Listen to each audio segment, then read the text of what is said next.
$45 million বিক্রি হলো ফেরারির প্রথম ইলেকট্রনিক গাড়ি ফেরারি লুচে। নতুন কোনো গাড়ির নিলামে বিক্রির ক্ষেত্রে এই দর সর্বোচ্চ বিশ্ব রেকর্ড।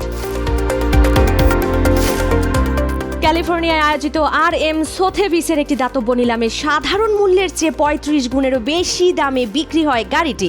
বিখ্যাত আইফোন ডিজাইনার স্যার জনি আইভের ডিজাইন করা এই বিশেষ মডেলটিতে রয়েছে ইউনিক সাদা ফিনিশ, কাস্টমাইজ ব্রেক এবং বিশেষ ধরনের চাকা। নিলামকারী প্রতিষ্ঠান ক্রেতার নাম প্রকাশ না করলেও জানিয়েছে এই বিক্রির সব অর্থ দান করা হবে ফেরারি ফাউন্ডেশন এর শিক্ষা সংক্রান্ত কর্মসূচিতে। তবে চলতি বছরের মে মাসে ফার্স্ট লুক উন্মোচনের পরই ফেরারি লুচে নিয়ে তৈরি হয় তীব্র বিতর্ক।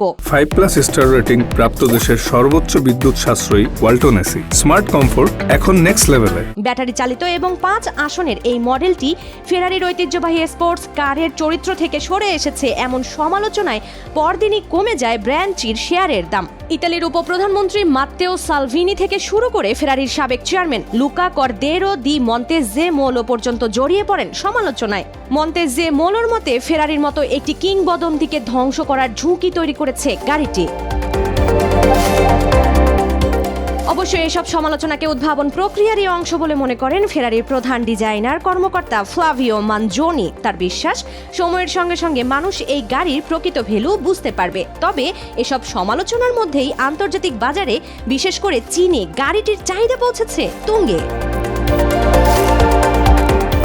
পুরনো বাহনের মধ্যে সর্বোচ্চ দরে বিক্রির রেকর্ডটি 1955 সালের মার্সিডিজ বেঞ্জ 300 SLR উলেনহাউট কুপের দখলে। 2022 সালে এটি বিক্রি হয়েছিল $142 মিলিয়ন।